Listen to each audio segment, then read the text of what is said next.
Olá, queridos. Eu sou a Luciele, sou a líder do Ministério de Ensino na PIB em Brasilândia. E hoje vou compartilhar com vocês o último capítulo, o capítulo 4 da segunda carta que Paulo escreve a Timóteo. Queridos, não posso deixar de deixar o recado aqui para vocês. Se inscreve no canal, ativa as notificações, dá aquele like pra gente, aquele joinha, e aqui embaixo na descrição do vídeo tem um complemento daquilo que eu vou falar com vocês hoje. Queridos, mas antes de tudo, é o que eu falo sempre com vocês, não tem estudo da Palavra de Deus sem oração. Vamos falar com o Senhor? Senhor Deus Pai, Todo-Poderoso, Tu és cheio de graça e cheio de misericórdia. Tu és grande, Tu és amoroso, Tu és um Senhor de paz. Peço, Senhor, que nesse momento venha a falar aos corações através da Tua palavra. Toma cada um que ouvir essa palavra em Tuas mãos e conduza-o, Senhor, nos seus caminhos. Em nome de Jesus é a oração que faço. Amém. E aí, queridos, chegamos ao final da segunda carta que Paulo escreve a Timóteo. Que tempo bom foi esse que nós passamos juntos. Que tempo maravilhoso poder compartilhar a primeira e a segunda carta que Paulo escreveu a Timóteo com vocês. Que tempo fantástico! Mas a gente precisa separar aí o capítulo 4 em duas partes.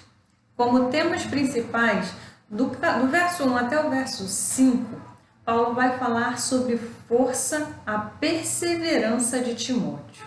Incentivar Timóteo a ter perseverança. Nada melhor do que uma palavra de apoio e de incentivo para isso.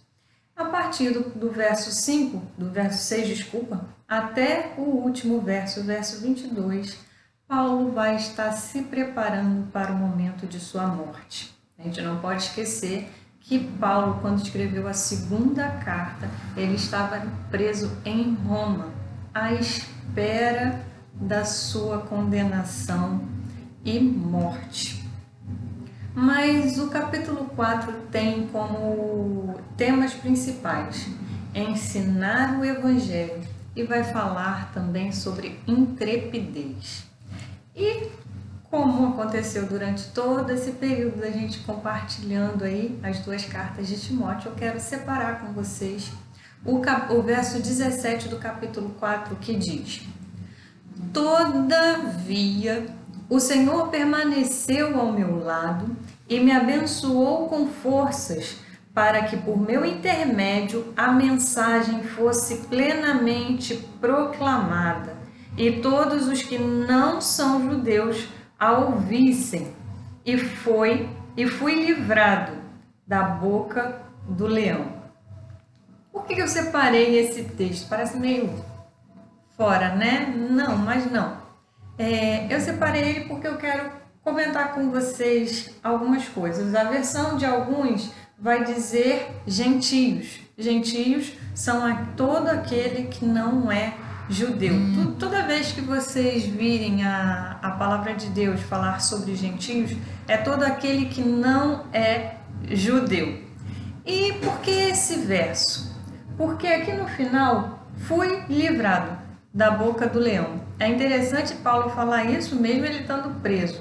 Ou seja, no primeiro momento em que ele foi julgado, ele não pôde sofrer a execução.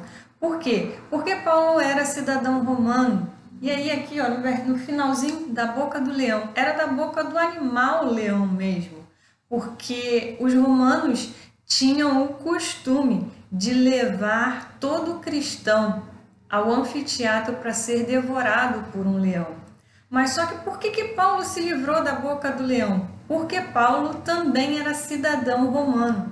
Então ele não pôde ser executado pela forma de condenação que era ser lançado no anfiteatro. E ele estava feliz, porque ele passou por esse primeiro momento. E aí quando ele passa por esse primeiro momento aí de julgamento, e aí se livra da boca do leão, ele se sente alegre, claro, mas ele sabe que ele não vai escapar da morte. A morte dele era certa. Mas nesse momento aí, após esse julgamento, até a morte dele, Paulo não perde tempo. Ele fala de Deus, ele fala de Jesus aos militares, aos carcereiros, a todos aqueles que estavam perto dele. Ou seja, Paulo não deixou de falar da palavra de Deus em momento algum, nem quando a morte era iminente, não tinha como ser evitada. Mesmo sabendo que ia morrer, Paulo não deixou de falar da palavra de Deus. Olha que coisa maravilhosa. Paulo estava tão cheio, mas tão cheio de Deus, que era impossível ele guardar tudo aquilo só para ele. Mesmo em meio ao perigo, ele falava de Deus. Isso é maravilhoso, queridos. Esse tempo compartilhando da palavra de Deus com vocês, da primeira e da segunda carta que Paulo escreveu a Timóteo, foi maravilhoso. Espero que vocês tenham gostado de passar esse momento comigo. Fiquem com Deus. Deus abençoe a cada um. Beijo grande.